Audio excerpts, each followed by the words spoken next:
The room was full of laughter and clinking silverware, the kind of noise that's supposed to feel warm on Thanksgiving. But I could hear every word Rachel said, each one sharpened just enough to cut without leaving a mark you could point to. My name is Claire, and I've learned to survive her little performances, the casual jabs disguised as family banter.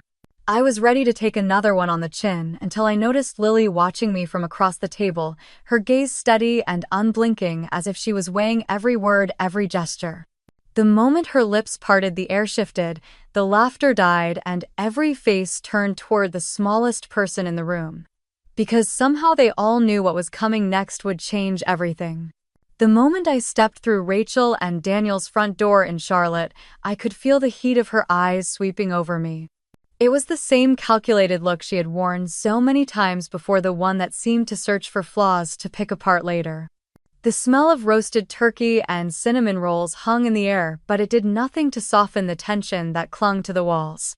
The living room was full of voices, clinking glasses, and the rustle of holiday outfits.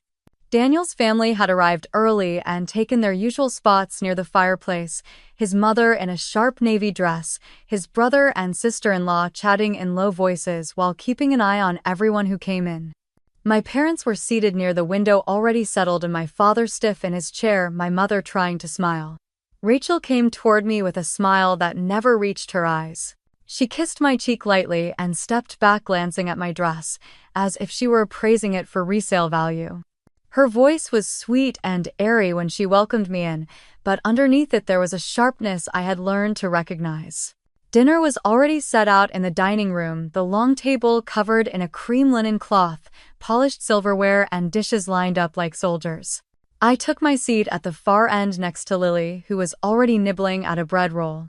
She gave me a quick smile before focusing on her plate, her small hands folded carefully in her lap.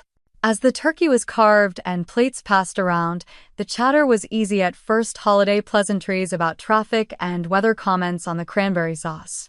I kept my eyes on my food, listening more than speaking. It didn't take long for Rachel to make her move. It started with a light laugh from her end of the table. She was telling Daniel's sister a story about how she had been helping me with some paperwork for my job, then she turned the focus to me, her tone casual but her words precise. She said she worried I might be in over my head, that managing my position at the construction company must be a real challenge since I never seemed to have much luck holding on to work for long. A couple of people chuckled softly. My fork paused halfway to my mouth. I felt the familiar rush of heat in my chest, the urge to defend myself pressing hard against my ribs. I stayed still, forcing my hand to lower the fork without trembling. Daniel leaned back in his chair, smirking as he added that at least I had family to look out for me.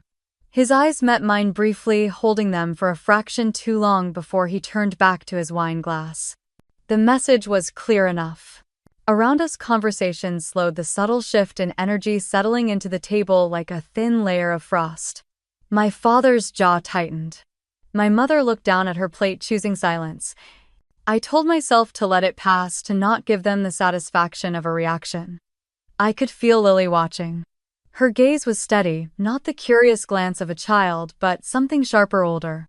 She took a breath, set down her fork, and in a voice that was calm and almost too even, she said, "Mom, you shouldn't say that." The room went still. Rachel's head turned slowly toward her daughter. "And why not, sweetheart?" Lily kept her eyes on her mother. "Because everyone here is going to know the truth soon." No one spoke. Even the sound of silverware against plates had stopped. Daniel's mother looked from Lily to Rachel, confusion etched across her face. Kevin Ross, Daniel's cousin, cleared his throat but said nothing. Rachel let out a small laugh, the kind she used when she thought someone was being silly, but I could see the quick flash in her eyes. She reached for her water glass, her hand just a little too quick, the rim of the glass clinking against her plate as she set it down. Lily picked up her roll again, as if she hadn't just shifted the entire atmosphere in the room. I felt the pulse in my neck slow, a strange mixture of dread and curiosity taking root.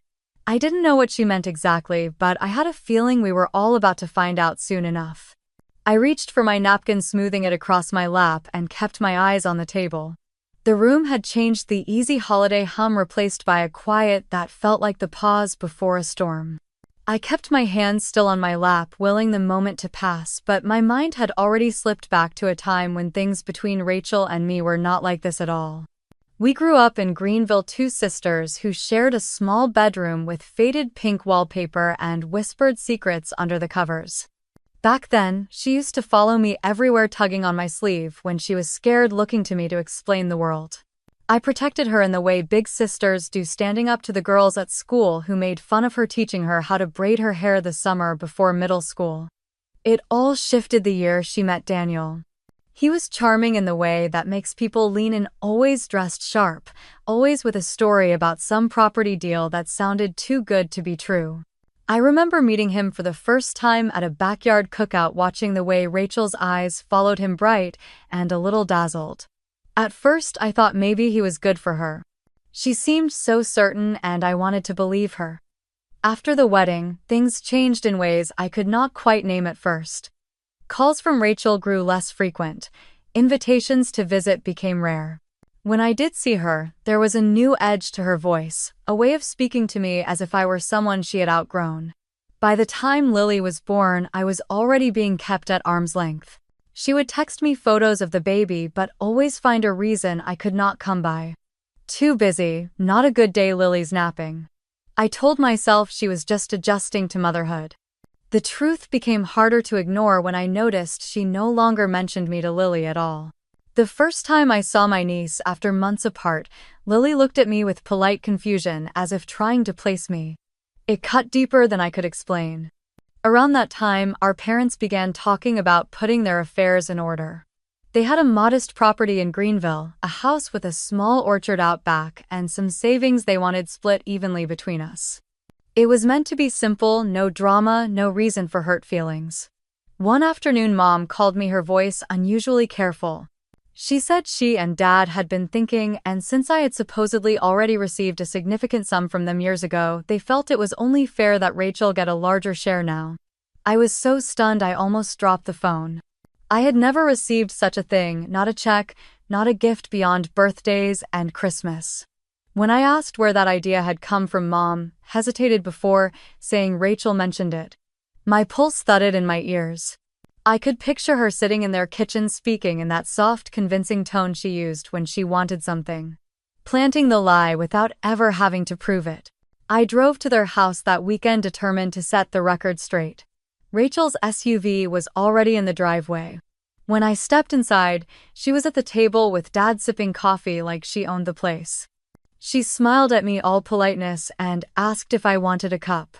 I asked her in front of them if she had told them I got some kind of payout before. Her smile did not falter, but her eyes flickered just enough for me to see it. She said she had heard me mention once years ago that I got help from them for rent when I was between jobs. She must have misunderstood, she said, and thought it was a much larger amount.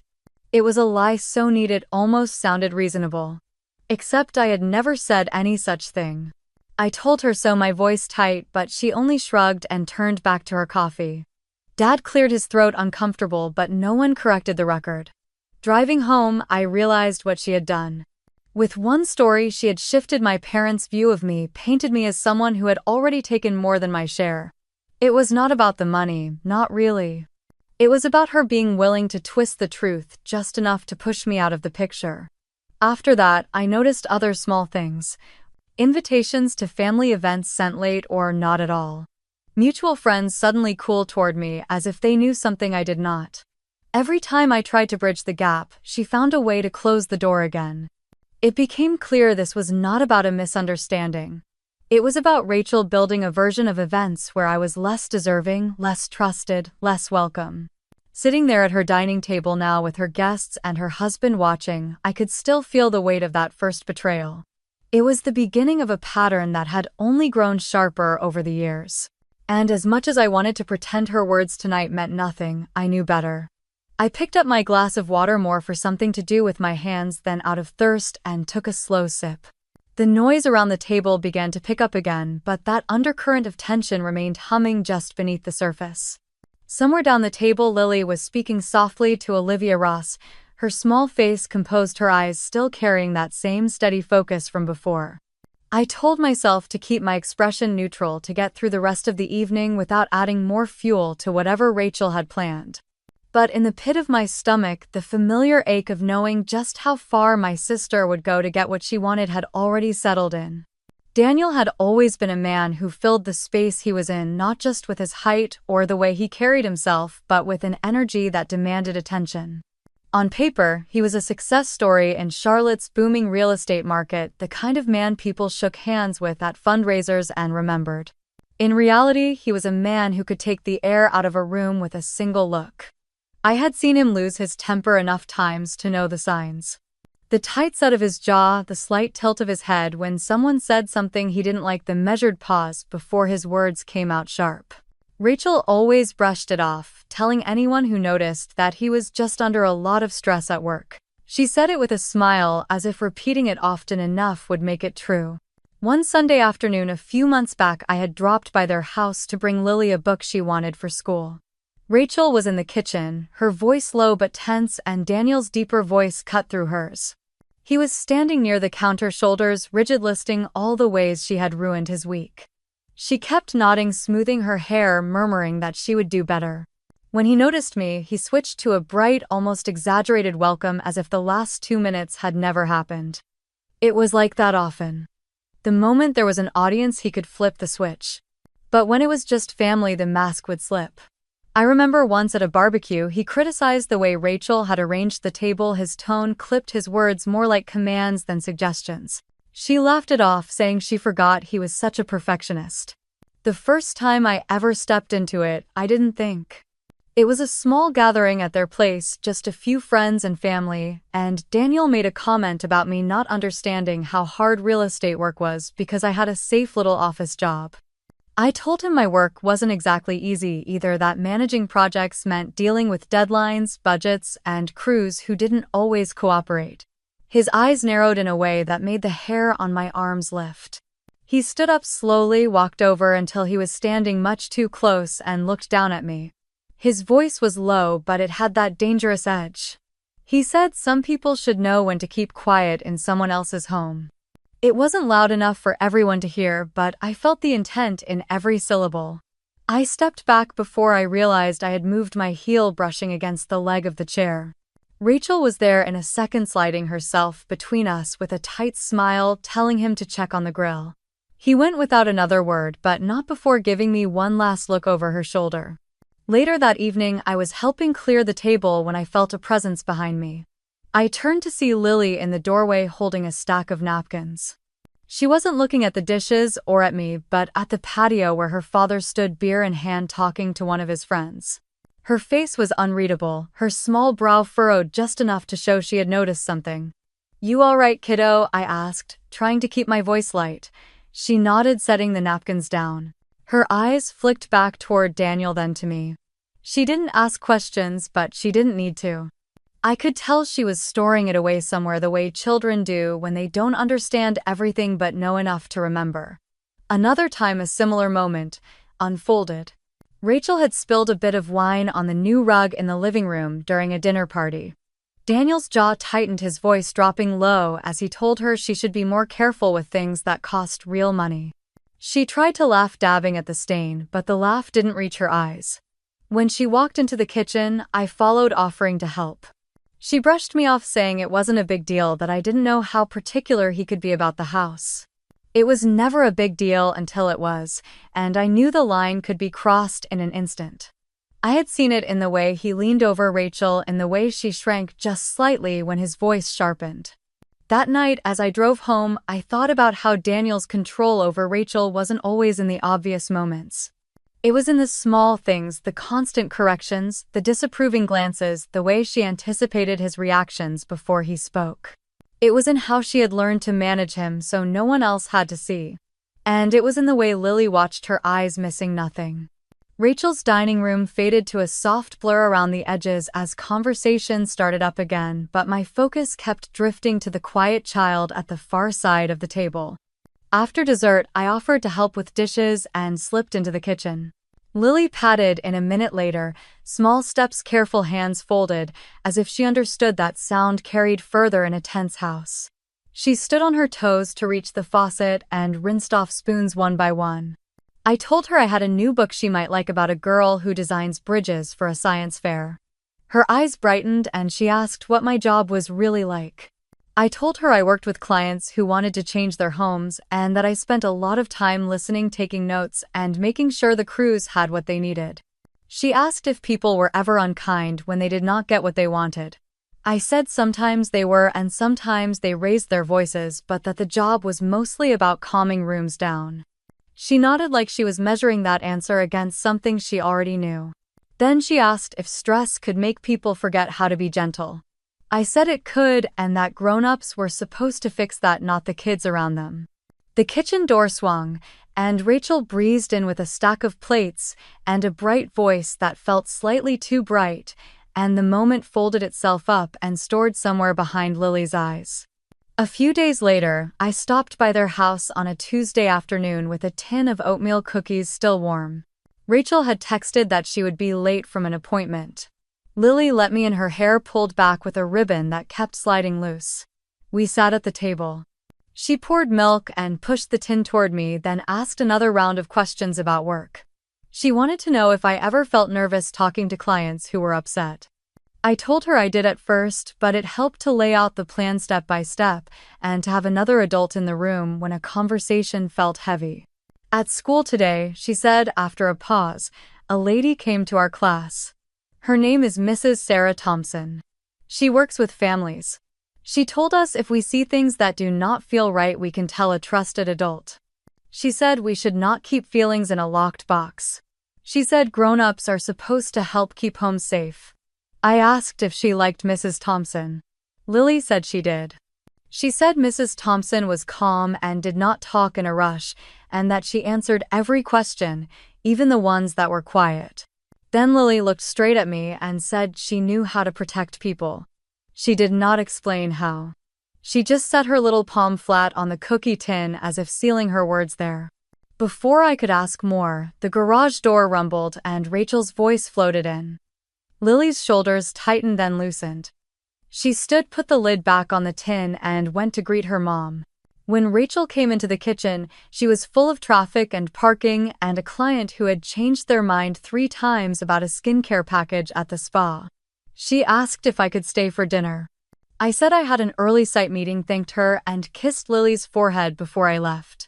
The next time I saw Lily, it was a Saturday at Freedom Park. Daniel had taken a call and wandered toward the pond while Rachel arranged a blanket near a live oak. Lily sat beside me and drew shapes in the dirt with a twig.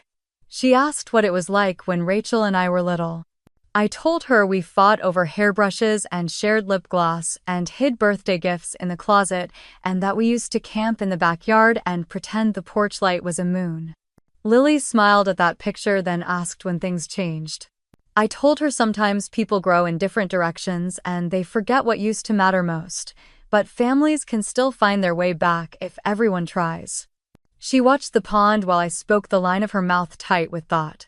When Daniel returned, he was all easy charm, telling Lily to race him to the swings. He lifted her onto the seat and pushed just a little too hard. Lily gripped the chains and leaned forward, steadying herself with more control than most children her age. She did not complain. She simply adjusted and watched him through the arc as if memorizing the measure of his force. Later that afternoon, I dropped Lily at a friend's birthday party and offered to pick her up so Rachel could finish at the spa. When I came back 2 hours later, the party had spilled onto the lawn. Lily stood slightly apart from the group, talking to the birthday girl's dad. He handed her a paper bag with leftover cupcakes and thanked me for helping with cleanup. Lily walked to the car holding the bag with both hands like a fragile package. Halfway home, she asked if promises are like fences. I asked what she meant. She said promises keep people in safe places and sometimes they keep danger out. She let that thought sit between us like a folded map and changed the subject to the book I had given her about bridges. The school called my mother the following week to invite family to a class presentation day. I could not get away from a site walkthrough in South End that morning, but I drove straight to Willow Creek Elementary afterward and arrived in time for the last few presentations.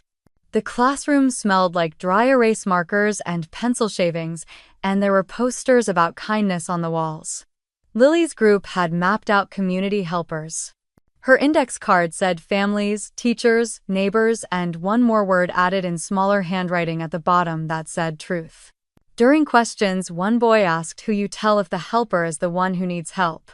Lily said you tell another helper, and you keep telling until someone listens.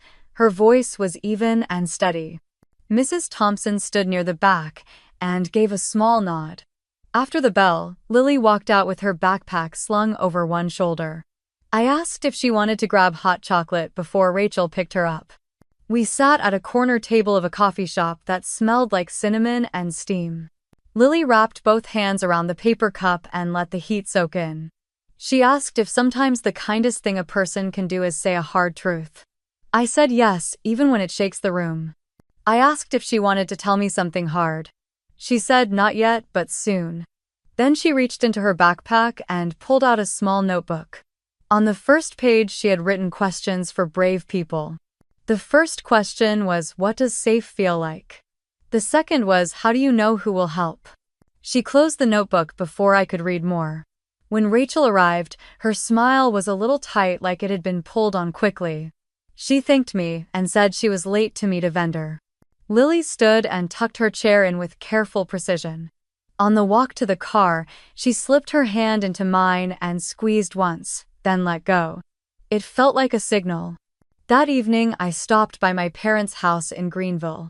Mom was making chicken soup, and Dad had a football game on low in the living room. We talked about the class presentation and about how grown-up Lily seemed lately. Dad said she reminded him of Rachel at that age, observing and quiet, soaking up details. I did not say what I was thinking, that Lily had the same bright mind but a different gaze, one that searched not for attention but for patterns. Sunday dinner at Rachel and Daniel's came around again. I brought a salad and a pie. The house looked perfect, glossy floors, scented candles, a new framed print on the wall. Dinner began with small talk about a new development Daniel was pitching near Lake Norman. He spoke in that confident role he used for clients. Rachel nodded and offered details as if she were part of the deal, and maybe she was. Halfway through the meal, she turned a casual remark about my project timeline into a joke that I was slow and careful to a fault. A few people laughed. Daniel smirked. I felt the familiar rise in my chest and let it fall away. From my end of the table, I could see Lily's face in profile. She was listening without moving. When Rachel reached for the salt, Lily shifted her plate a fraction of an inch to make room, her eyes never leaving her mother. When Daniel made a sharp comment about the way Rachel had plated the vegetables, Lily's gaze flicked to his hands and back to his face in a quick assessment that seemed beyond her years. She did not flinch. She simply recorded the shape of the moment in her stillness. After dinner, I helped clear dishes again. Lily carried the gravy boat with both hands, feet placed carefully like a dancer. In the kitchen, she set the dish down and looked up at me. She asked if bridges ever fail because of one small crack. I said they can if the crack is ignored long enough. She asked how you fix a bridge like that. I said you examine it closely, you tell the right people, and you repair it piece by piece before anyone gets hurt. She looked relieved, not because of the answer itself, but because she had a language to attach to a worry. On my way out, I found Rachel alone in the foyer adjusting a vase of hydrangeas. She glanced at the door and asked if I could try to be more positive in front of Daniel's family, that it made things easier. I told her I had not said anything unkind. She shrugged and said, "Sometimes silence speaks the loudest." Her perfume was sharp and floral. I stepped back to breathe easier. Outside, the air was cool and carried the scent of fallen leaves. I stood on the porch for a minute and listened to the soft murmur of voices inside. Through the window, I could see Lily in the living room picking up napkins from the coffee table one by one and stacking them into a neat square. She paused, looked toward the hallway where Daniel and Rachel had disappeared, then turned her head slightly as if training her ears to catch small sounds from far away. Driving home, I thought of Mrs. Thompson's words as Lily had repeated them. Trusted adult tell what does not feel right, keep telling. I did not know exactly what Lily planned or whether she planned anything at all, but I knew this much. She was paying closer attention than any of us. She was looking for the crack in the bridge, and she was not going to pretend it was not there. The next morning before my first meeting, I opened my email and found a message from the school about a family resource night the following week. The subject line mentioned safety support and community. I clicked Add to Calendar and stared at the entry a long time. Then I closed my laptop and sat for a moment in the quiet, letting the weight and possibility of those 3 words settle into place. It started with a phone call from my mother just after lunch, her voice carrying that careful tone she used when she was about to say something unpleasant but wanted to dress it in concern. She asked if everything was all right at my job in the design firm. I told her it was that I had just finished a kitchen remodel downtown and was starting a project in Myers Park. She hesitated, then said she had heard from Aunt Marlene that someone mentioned I'd been warned by my boss for missing deadlines. I felt my stomach tighten. I knew immediately where that rumor had come from. Rachel had always understood how to plant a seed so it grew in the direction she wanted. The idea that I was unreliable at work was exactly the sort of thing that could stick in the minds of extended family, especially if delivered with a sympathetic shake of the head. I told Mom it was not true and that my record was clear. She said she believed me, but her voice carried the shadow of doubt that rumors leave even when they are denied. That weekend, I stopped by a small boutique downtown to pick up a birthday gift for a client. On my way out, I ran into Emily Sanders, one of Rachel's newer hires at her spa. She was carrying a stack of supply boxes and waved me over. We chatted for a moment and she asked about my work. Then, almost as if she forgot herself, she said, "Rachel sometimes told clients she worried about me, that I was under too much pressure and not handling it well." Emily's face went pale the moment the words left her mouth. She apologized, said she should not have repeated it, and hurried back inside. I walked to my car, feeling like the air had turned heavier. Rachel was not just talking to family, she was weaving the same narrative into her business conversations. That meant it would travel further into circles that might include potential clients for me. 2 days later, I got a text from my father inviting me to a small gathering at their house in Greenville. He said it would be just close family, a chance to catch up without all the noise of the holidays. I knew better than to think it was without an agenda, but I went. When I arrived, Rachel and Daniel were already there, seated on the couch across from my parents. Rachel's expression was polite but cool, the kind she wore when she was about to perform civility. Daniel sat back with one arm stretched across the couch, his other hand tapping a slow rhythm on his knee. We started with coffee and cookies, light talk about the weather and the city's plans to expand the parkway. Then Rachel shifted the conversation. She said she had been worried about me, that she had heard from several people that I seemed distracted and maybe overwhelmed. She looked around the room as if gathering silent agreement. I told her plainly that I was fine and that my work was steady. My father cleared his throat and said it was good to hear, but Rachel pressed on, asking if I was sure, if maybe I had taken on more than I could manage. I could feel the heat rising in my face. I asked her why she felt the need to share her so-called concerns with our aunts, uncles, and even people she barely knew. She tilted her head and said she only wanted to help, that sometimes people needed someone to notice before they burned out. Daniel chose that moment to lean forward, his voice dropping into a tone meant to cut through the air. He said I was stirring up trouble, turning a simple conversation into an attack. He called me a divider, someone who thrived on creating rifts. The room seemed to contract. My mother shifted in her chair, my father looked at his hands. I could feel the weight of Daniel's presence pressing against the moment, making it clear that pushing back further would only escalate things in a way that would turn everyone against me. I took a slow breath and sat back, my hands folded in my lap. Daniel leaned away satisfied, and Rachel offered a thin smile as if she had been vindicated. The conversation moved on to my cousin's new job, my father's latest fishing trip, the price of gas. I answered questions when addressed, but kept my tone, even refusing to give them the spark they wanted. When it was time to leave, I hugged my parents and nodded a polite goodbye to Rachel and Daniel. On the drive home, the low hum of the tires on the highway gave me space to think. Rachel's game was always the same: undermine quietly, then step back and let others draw the conclusions she wanted them to draw. Daniel's role was to shut down resistance with intimidation. Back at my apartment, I opened my laptop and pulled up my project files, reviewing timelines and client feedback. I thought about printing them out, carrying proof in case the rumors found their way to someone whose opinion mattered to my work, but I knew better. Showing proof too early could look defensive, and Rachel thrived on making me look reactionary. The next morning, at the coffee shop near my office, I ran into Aunt Marlene. She asked if I was doing better. When I said I was fine, she nodded, but her eyes searched mine for cracks. I smiled, kept it brief, and left with my latte. That afternoon, I got a text from Lily asking if I could help her with a school project on Saturday.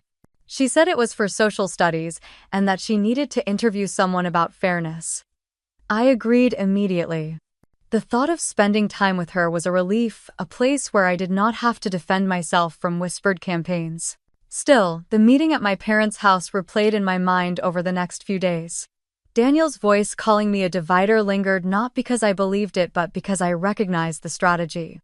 If they could label me as the problem, anything I said afterward could be dismissed as part of the problem itself.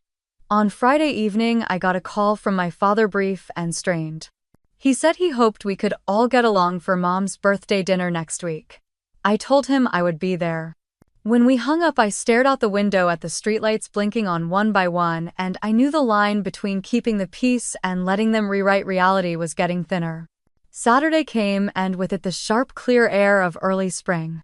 I drove to Rachel's house to pick up Lily. She came out with her backpack and a notebook, her face bright but her eyes carrying that same deep watchfulness I had noticed before. As we drove toward the library, I felt the tightness in my chest loosen just a little. Here at least was one person who saw more than she said. By the time I dropped her off that afternoon, I had made up my mind. I would not confront Rachel again in a room Daniel could control. If the truth came out, it would not be through another shouting match. It would come when they least expected it, and it would not be my voice that delivered the final blow. The following Monday, I drove to my parents' house in Greenville, telling myself it was just for coffee, just to see my mother without an audience. The azaleas along the driveway were just starting to bloom a soft pink that should have felt comforting but instead reminded me of how often appearances here disguised something brittle underneath. Mom was in the kitchen when I came in, her sleeves rolled to the elbow as she rinsed strawberries in a colander. She looked up with a smile that didn't quite reach her eyes and asked if I wanted tea. I said yes and sat at the table, the one we had eaten at every Sunday when Rachel and I were kids. I started with small talk, asking about her garden and if she had seen the new bakery on Main Street. She nodded, answered, but her movements had a slight tension as though she was bracing for something. When I finally said I wanted to talk about Rachel, she set the colander down and wiped her hands on a towel. I told her about the rumors, how Rachel had been telling people I was struggling at work, how Daniel had called me a divider in front of the family. I kept my voice even, but I didn't hide the hurt. I said I needed to know she believed me, that she understood what was happening. She sat down across from me and folded her hands. For a moment I thought I saw the mother who used to defend me when teachers misunderstood, who once drove across town in a rainstorm to bring me the sneakers I forgot for a game. But then she sighed, her gaze dropping to the table. "Claire," she said, "you know I love you. But Rachel has her own pressures. She's told me she feels you're too critical of her marriage, that you don't respect Daniel." I felt the air go colder. I told her respecting someone didn't mean ignoring when they humiliate you. I reminded her of the dinner at Thanksgiving, the tone Rachel used, the look Daniel gave me when he stepped in close. She looked at me then, and I could see the conflict in her eyes. She reached out as if to take my hand, then pulled back. "Rachel made it clear," she said quietly, "that if I take sides, she won't bring Lily around anymore. She said Lily doesn't need to hear family disagreements." I leaned back in my chair, the truth settling over me. My mother was afraid of losing access to her granddaughter, and Rachel knew it. I asked her if she thought it was right to let Rachel use Lily as leverage. She didn't answer, only reached for the tea kettle and poured hot water into my cup. We sat in silence for a while, the only sound the faint ticking of the clock above the sink. I realized then that she wasn't going to give me what I came for. The loyalty I wanted from her was tangled up in fear, and Rachel had made sure of it. I stood and said I should get back to Charlotte before traffic thickened. She walked me to the door, gave me a quick hug, and told me to be careful driving. Her voice was warm, but her eyes still carried that guarded distance. As I stepped onto the porch, I caught a glimpse of her watching me through the glass, her face unreadable. I didn't know then that after I pulled away, she would pick up the phone and call my Uncle Thomas. But I did know something had shifted between us, that a part of me had stopped expecting her to step in. The drive back felt longer than usual. I kept replaying the conversation, wondering if there was something I could have said differently, something that might have cracked through the hesitation in her voice. But the truth was, Rachel's hold on her had been built over years. It wasn't going to break with one conversation. When I reached my apartment, the late afternoon sun was slanting through the blinds, casting long stripes across the floor. I made tea I didn't really want and sat on the couch, trying to quiet the restless hum in my chest. Somewhere between sips, I remembered Lily's careful questions, the way she watched and listened. That thought was both a comfort and a worry. Later that night, I called Dad to check in. He answered on the second ring, his voice low, like he didn't want anyone to overhear. We talked about the weather, his plans to fix the shed, but not about Rachel. I could feel the same caution in him, the same unwillingness to say something that might get back to her. After we hung up, I walked to the window and looked out over the quiet street. A couple was walking their dog, the sound of its tags jingling faintly in the air. Everything looked ordinary, but the undercurrent in my family was anything but. I thought about calling a friend, unloading the whole story, but stopped. For now, I would keep my own counsel. There was a time to speak and a time to watch, and right now watching felt like the safer choice. The next morning, as I was leaving for work, I noticed a missed call from Mom. No message. I set the phone down, deciding I would call back later. What I didn't know was that the call had come minutes after she spoke to Thomas, her voice tight as she told him she was worried about both me and Lily, that Rachel and Daniel's house didn't feel safe anymore. For now, all I had was the image of her standing in the kitchen, hands folded, words held back, and the uneasy sense that something was moving beneath the surface, just out of my sight. It was 3 days later, a gray Thursday afternoon, when Lily asked if I could pick her up from school instead of Rachel. She said her mom had a hair appointment that ran late and Dad was out showing a house to a client. I agreed without thinking too much of it, but when she climbed into the passenger seat, her backpack wedged against her chest like she was guarding something, I felt a flicker of curiosity. She didn't say much until we pulled into the parking lot of a small coffee shop halfway between her school and my apartment. She asked if we could go in, and once we had drinks, she slid into a booth near the back. I asked her how her day was, expecting the usual answers about math tests or lunchroom drama. Instead, she leaned forward and said she had something to tell me, but I couldn't repeat it to anyone. I told her she could trust me, and she took a deep breath. "I've been recording some things at home," she said quietly. "Videos." I blinked, unsure how to respond. She explained that she had started using an old phone she kept in her room to record when her parents argued, especially when Daniel's voice got loud. She said she hid it in different places, sometimes in the hallway, sometimes on the bookshelf in the living room. I felt a knot form in my stomach. I asked her why she was doing this, and she shrugged in that small, deliberate way kids use when they know the truth might upset you. "I want proof," she said. "Proof that Mom's not lying when she says Dad gets scary. Proof that he's mean to you too." I told her it wasn't safe, that if Daniel found out he might take her phone or worse. She met my gaze, her eyes steady. "I've already saved them in different places," she said. "On the cloud, on a flash drive I hid at school, and on Grandma's old computer when we visited last weekend." She reached into her backpack and pulled out the phone. I hesitated, then took it. The screen was smudged from her fingers, and she tapped on a folder labeled Home. The first clip she opened was only 30 seconds long, but it felt much longer. Daniel's voice filled the tiny speaker, sharp and loud, telling Rachel she was useless, that she couldn't keep a house clean if her life depended on it. I could hear Rachel try to answer, her tones strained before the sound of glass shattering cut through. Lily's eyes were on me as I watched. "That's when he threw a coffee mug at the wall," she said. It didn't hit her, but it scared her so bad she stopped talking. I looked down at the phone, my pulse heavy in my ears. This wasn't just shouting, this was the kind of escalation that could end in something worse. I handed the phone back, my hands tighter than they needed to be. She told me there were more, some from nights I hadn't been there. One where Daniel slammed the door so hard a picture frame fell, another where he told Rachel she'd regret making him look bad in front of me. I wanted to tell her to delete them all, to pretend none of it existed. But I also knew what those clips could mean if things got worse. We sat there for a long moment, the hum of the coffee shop around us feeling almost surreal compared to what I'd just seen. She asked if I was mad at her for doing it, and I said no, but that she had to be careful, more careful than she'd ever been. She nodded like she had already planned for that. When I dropped her off later, she gave me a quick hug before getting out.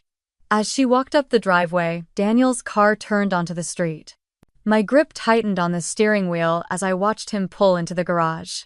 He didn't see me, or if he did, he didn't acknowledge it. Driving away, I kept replaying the sound of that mug hitting the wall. It was the kind of sound that stayed with you, the kind that made you check over your shoulder without realizing it. Lily wasn't just seeing too much.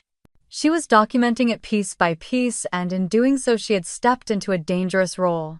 Back at my apartment, I sat on the couch and tried to focus on my laptop, but my mind kept drifting back to her small hands holding that phone, her calm voice as she explained her backup plans. She was 9 years old, and already she understood that truth didn't always speak for itself. Sometimes you had to catch it in the act. I thought about calling Mom to tell her, but stopped. If she knew, she might panic and say something to Rachel, and then the whole thing would unravel. For now, the safest place for this knowledge was between Lily and me. That night, as I lay in bed, I realized something had shifted. The sense of movement beneath the surface that I'd felt for days was no longer vague. It had a shape now, a dangerous, fragile shape built out of digital files and the will of a child who refused to look away. And whether I liked it or not, I was part of it. 2 days later, Thomas showed up at my door in Greenville without warning, a travel mug in one hand and the other tucked into the pocket of his jacket. He looked like he had driven straight from work, his tie loosened, his expression set in that calm, deliberate way he got when something was already decided in his mind. I let him in, and before I could even offer coffee, he said he wanted me to tell him everything. We sat at my kitchen table while the late winter light shifted across the floor. I started from Thanksgiving and worked forward, telling him about Rachel's digs at me, Daniel's temper, the inheritance lies, and finally Lily's recordings. I could see his jaw tighten when I mentioned the coffee mug hitting the wall, and by the time I finished, his hands were flat on the table, fingers spread as if steadying himself. He asked to see the videos. I hesitated, but when I handed over my phone, I knew it wasn't just curiosity. He watched them without speaking, rewinding one clip to catch a detail in Daniel's tone. When he set the phone down, his voice was low but certain. "We are not ignoring this." Thomas pulled out his own phone and called someone named Brian Cooper, introducing him as a friend and attorney in Charlotte who had handled protective orders before. He stepped into the living room for privacy, but I could hear enough to know he was outlining the situation in broad strokes. When he came back, he told me Brian could meet with us the next afternoon to explain our options for a protective order and how to approach Child Protective Services without putting Lily in danger. The certainty in his tone made my chest tighten with something between relief and fear. I asked him if he understood how far Rachel and Daniel might go if they thought we were pulling in outside help. His mouth curved in a humorless smile. "That's exactly why we are doing it through the system. If they want to push back, they will have to do it in daylight." It was almost evening when he left, promising to pick me up the next day for the meeting. I was rinsing dishes when my phone rang. The caller ID made my stomach drop. "Daniel?" I answered, and his voice came through sharp and clipped. "I hear Thomas has been making calls. You think bringing in some lawyer is going to make you a hero? This is family business, Claire. You drag outsiders into it, you're going to regret it." I told him I didn't know what he was talking about, but my voice was too rehearsed. He laughed, a short, cold sound. "Don't test me. Stay out of my house and stay away from my kid." Then the line went dead. I stood there with the phone still in my hand, the hum of the refrigerator suddenly loud in the silence. My first instinct was to call Thomas and tell him everything, but I knew if I did, he would drive back over and we'd be one step closer to a confrontation we weren't ready for. Instead, I sat on the couch staring at the dark screen of my phone until my pulse slowed enough to think clearly. The next afternoon, Thomas picked me up and drove us to Brian's office in a brick building near the courthouse. Brian was in his 40s with a steady, unhurried way of speaking that made it easier to breathe. He laid out what we would need for a protective order, what kind of incidents counted, and how CPS could be brought in without tipping off Daniel before they were ready. When I mentioned Lily's recordings, his eyes sharpened. "That's evidence," he said. "And if she handed it to the right person, it would be very hard to ignore." We talked for over an hour planning next steps. The legal language felt cold compared to the heat of what was happening, but it was the kind of cold that carried weight. By the time we left, I knew we were walking into something bigger than I had let myself imagine, but I also knew it was the only path forward that didn't end with someone getting hurt in the shadows. In the parking lot, Thomas put a hand on my shoulder. "We do this smart, we do it right, and we don't stop until she's safe." I nodded, my throat tight. The wind cut across the lot sharp with the scent of rain, and for the first time in weeks, I felt the smallest shift of balance in my favor. Thomas called the next morning, his tone leaving no room for delay. He wanted to see Lily somewhere away from the house, somewhere they could talk without Daniel or Rachel overhearing. We agreed to meet at the small community park near my place in Greenville, the one with the faded blue slides and the wooden benches tucked under the maple trees. The air was cold enough to turn breath into clouds, and the ground was still soft from last night's rain. I spotted Lily before she saw me, her sneakers kicking up bits of damp mulch as she ran from the swings. Her hair was loose today, curling slightly from the humidity, and her cheeks were flushed from the chill. She launched herself into my arms with the kind of hug that made my ribs ache, then looked up at Thomas with a shy but certain smile. He crouched to her level right there on the path, his coat brushing the ground. He told her he had seen some of the videos she had shared with me and wanted to make sure she understood what it meant to keep going. His voice was gentle but firm, the way you speak to someone who is both a child and somehow older than her years. He explained that gathering proof could be dangerous if people found out, but it could also be the thing that made adults finally listen. Lily glanced at me, then back to Thomas. Her voice wavered for only a second before it steadied. She said she didn't want her mom to keep thinking it was okay to let people hurt family, that she wanted me safe and she wanted her mom safe too. She added almost in a whisper that she knew something that could make people believe her without question. We moved to a bench away from the playground where the sound of kids laughing couldn't quite reach us. Lily took her phone from her jacket pocket, holding it like it was something fragile and dangerous at the same time. She told us about the video she hadn't shown anyone yet. It had happened right before Thanksgiving. Rachel had been in the kitchen making coffee, talking about me in that high mocking tone she used when she thought no one important was listening. Daniel was leaning against the counter, scrolling on his phone. Lily said she was in the hallway pretending to play a game on her tablet, but her camera was recording. When Rachel made another cutting remark about how I couldn't keep a job, Daniel looked up sharply.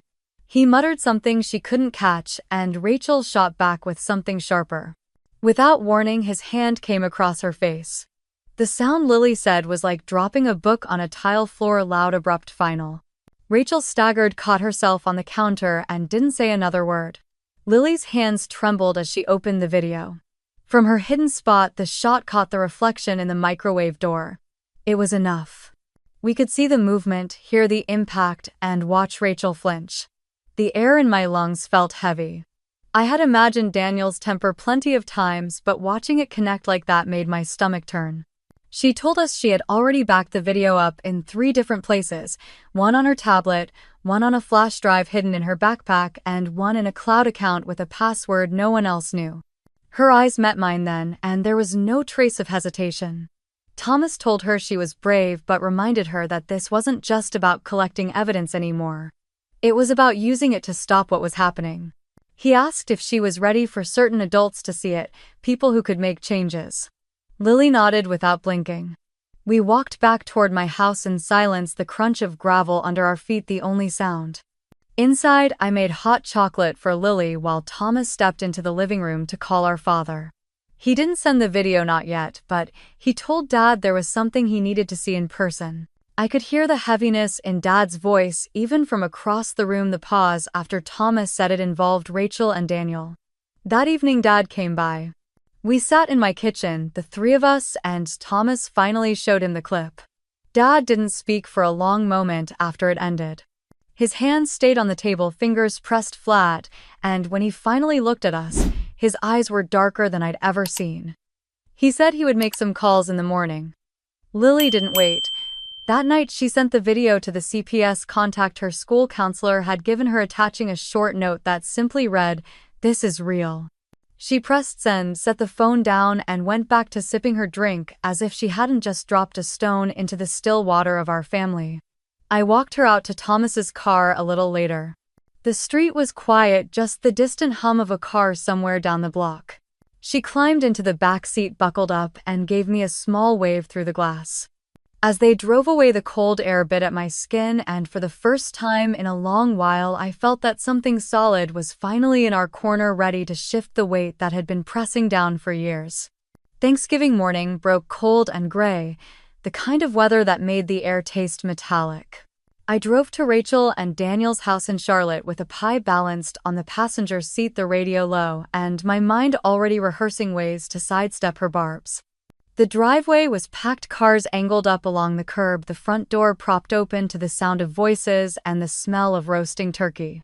Inside, the dining room table had been extended with the extra leaf, a white tablecloth falling in neat lines to the floor. Rachel was in the kitchen, sleeves rolled up over a cream sweater, arranging sweet potatoes in a dish with the kind of precision she saved for company. She greeted me with a smile that didn't reach her eyes, her gaze flicking over my outfit like she was measuring me against some invisible chart. By the time we all sat down, the air was already tight. Conversation flowed easily enough at first, mostly about football scores and the weather, but it took Rachel less than 10 minutes to find her opening. She leaned back in her chair, fork hovering above her plate, and told Daniel's mother how some people just never manage to find the right career fit. Daniel chuckled, glancing in my direction, and added something about how not everyone was cut out for high-pressure work. I kept my eyes on my plate, cutting small bites of turkey, letting the words pass over me. But each time I thought the topic might shift, Rachel steered it back, sliding in little comments about stability, responsibility, and how grateful she was to be surrounded by people who pulled their own weight. Daniel backed her every time, his voice low but carrying, while his father nodded along as though it was all common sense. Across the table, Lily was quiet, pushing peas around her plate. She glanced at me once, her expression unreadable, then went back to her food. The hum of forks and quiet laughter from the far end of the table felt like background noise to the sharper rhythm of Rachel's remarks. At one point, she leaned forward, elbows on the table, and asked me directly if my situation at work had cleared up. The room went still for a beat, all eyes turning to me, waiting. I simply said my work was fine and left it at that. Rachel's lips curved into a smile that was almost satisfied, as if my brevity confirmed something for her. The tension stretched thin as we moved through the meal. Daniel's uncle tried to lighten it with a story about his fishing trip, but Rachel cut in with another pointed remark about how some people could learn from the discipline of early mornings and hard work. I caught Thomas's eyes from across the table. He didn't say anything, but the set of his jaw told me he was counting the minutes until this was over.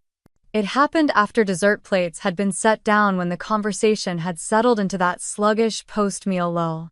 Lily pushed her chair back, the legs scraping softly against the wood floor. She stood, her hands resting lightly on the table's edge, her gaze moving from one adult to the next. Her voice was steady when she said she had something to share. Every head turned toward her. She told them she had been recording things at home, that she had proof of how her parents spoke to each other and to me. She said she had already sent the videos to her grandfather and to people whose job it was to keep kids safe. Then she added without a pause that they were on their way here. For a moment, the room was suspended in silence. Daniel's fork slipped from his hand and hit the plate with a dull clang. Rachel's face drained of color, her mouth opening and closing like she couldn't decide whether to deny or demand. Daniel's mother leaned back in her chair, blinking as if she hadn't understood. Lily didn't flinch. She straightened her shoulders and said it again, slower this time, that help was coming and that no one here could stop it. I could feel the air shift heavy and charged, as though the walls themselves had heard her and were bracing for what would come next. A sudden knock rattled the front door sharp and deliberate, carrying through the tense silence like the crack of a whip. Every head turned in unison, eyes darting toward the entryway. Chairs scraped softly against the hardwood as people shifted, no one certain who should move first. Rachel's brow furrowed, her lips parting as if to speak, but before she could take a step, Thomas's voice rang out from the foyer. The front door swung wide, and Thomas stepped inside, his presence immediately commanding the room's attention. Behind him, Officer David Lee entered in full uniform, the silver badge catching the light from the chandelier overhead. His expression was calm but firm, the kind that told you he had walked into plenty of rooms like this before. Brian Cooper followed, his navy suit perfectly pressed, leather briefcase in hand, his eyes sweeping over the scene like he was cataloging every face. Rachel froze halfway out of her chair, confusion giving way to recognition. Her gaze flicked from Thomas to David and then to Brian, and her color drained just enough for me to notice. Daniel, seated at the head of the table, leaned back slightly, arms folding across his chest in a defensive, territorial posture. David took 2 measured steps forward, a folded set of papers in his hand. He glanced around the table before speaking in a voice steady enough to cut through every whispered breath. He announced that a temporary protective order had been granted for both Lily and me, effective immediately. The terms were unambiguous. Daniel was to vacate the premises at once and have no direct or indirect contact until the scheduled hearing. The words landed like stones on glass. A ripple of shock passed around the table. Rachel's jaw dropped, her eyes darting toward Daniel in disbelief. He sat motionless for a beat too long, as though trying to process what he had just heard. Then, without warning, his chair screeched backward, legs scraping hard against the floor as he shot to his feet. "This is ridiculous," he barked, his voice booming against the walls. "This is a family matter. You have no right to." He didn't get to finish. Kevin Ross, who had been quietly seated 2 places down, rose with a controlled swiftness and stepped between Daniel and the officer. Kevin's hand came up, palm open, in a silent order to stand down. His voice, when it came, was low but cut with steel. "You're making this worse. Stop now." Daniel's breathing was heavy, the muscles in his jaw tightening with the effort to hold back. His eyes shifted toward Kevin, then back to David, then to Rachel, as though searching for a lifeline. But Rachel looked too stunned to give him one. Brian Cooper moved toward the buffet table and placed his briefcase down with precision. He opened it, withdrew a file, and began explaining the process in clipped, unshakable terms. Any violation of the order, he said, would result in immediate arrest. His tone left no space for argument. Rachel found her voice then, though it trembled at the edges. "This is a mistake. You're letting her," she gestured sharply toward me, "twist everything. She's been poisoning this family for months." Before she could gather more momentum, a quiet clink interrupted her. Olivia Ross, seated near the far end of the table, had set her wineglass down. She leaned forward slightly, her gaze steady and cool. "I've heard enough in this house over the years to know Claire's not making this up," Olivia said. Her voice was even, but the weight behind it was unmistakable. "I've seen things. I've heard them. And Lily's braver than all of us for speaking up." The room seemed to contract around her words. Rachel's head turned slowly toward her mother-in-law, shock etched into every line of her face. Kevin didn't move, his stance between Daniel and the officer as firm as before. Daniel's shoulders dropped a fraction, the fight in him dimming under the combined pressure.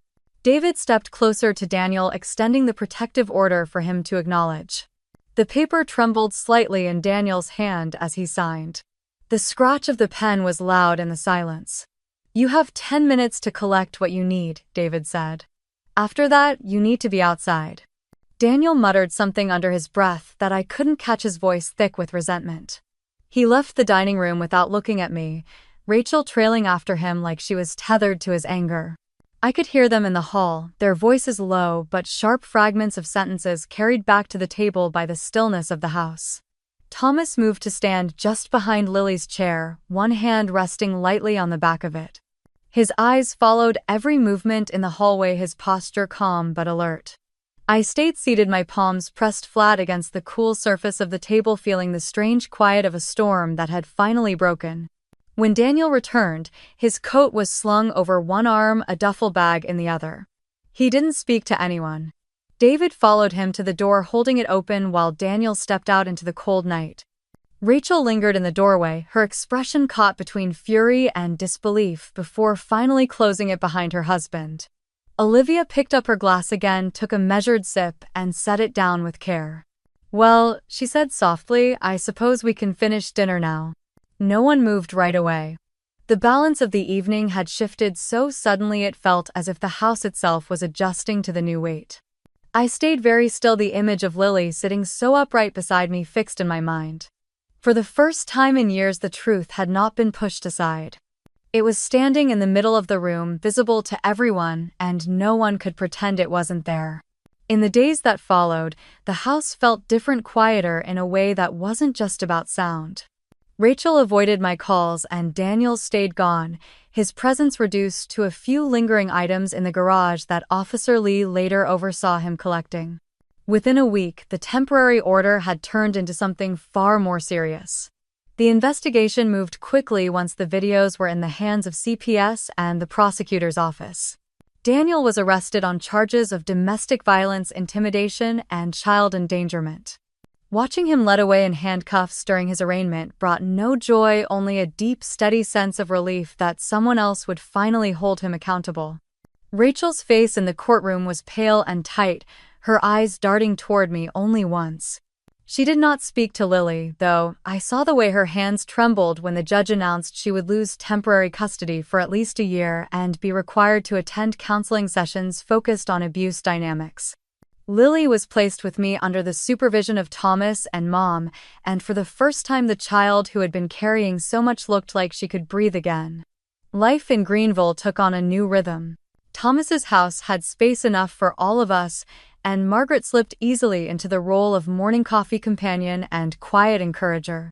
I returned to work, though I eased in slowly, taking afternoons to pick Lily up from school and be present in ways she had not experienced in years. Her grades began to climb, and she started drawing again, her sketchpad filling with scenes that were lighter, freer. The ripples reached Rachel quickly. Word spread in her neighborhood and among her spa's clientele. Appointments were canceled and regulars stopped showing up.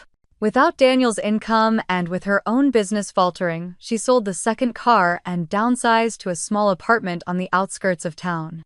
Her in-laws, led by Olivia's quiet influence, stopped inviting her to family gatherings.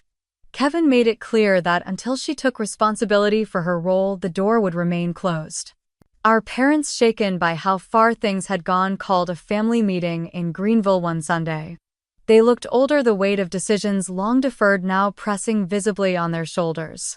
Dad admitted they had let Rachel's influence steer too many choices, including financial ones. The inheritance plan, once skewed to her advantage, was redrawn with equal shares for me and Thomas. It was less about the money and more about the signal it sent. Her control was broken. Rachel did not attend that meeting. Later I heard she had tried to argue with Dad on the phone, her voice sharp enough to carry through the receiver. He ended the call without raising his voice, just repeating that things had changed and would stay that way. Months passed and the edges of our lives softened. Winter gave way to spring and Lily ran track for her middle school, her hair streaming behind her in the afternoon sun. Daniel's sentencing came that April, 18 months in county jail and 3 years of probation with a mandatory completion of anger management and substance counseling. I sat in the back of the courtroom watching the man who had once loomed so large shrink into the reality of his choices. Rachel's court-mandated therapy continued. Lily met her mother occasionally in supervised settings, the visits structured and short. Each time Lily came back quiet, reflective, but not shaken. She told me once that she hoped her mom would change, but she was not holding her breath. I told her it was okay to hope and okay to protect herself at the same time. On a warm evening in June, we had dinner outside at Thomas's, the table set under strings of white lights. Margaret brought out lemon pie, and Lily told a story about her science teacher that made us all laugh. I sat back in my chair, the sound of her laughter wrapping around me, and realized that somewhere along the way, the constant tension in my shoulders had eased. The battles had been public and raw, the fallout messy and painful, but they had also cleared a path. I had not just defended myself, I had helped carve out safety for someone who needed it more. That truth settled deep, a quiet anchor in the center of my chest. If you have ever seen someone you love stand up against something that tried to crush them, you know the mix of fear and pride it stirs. And if you have been that person, you know the cost and the strength it leaves behind. Share your story or stand beside someone living theirs, because every voice matters when it comes to protecting those who cannot yet protect themselves.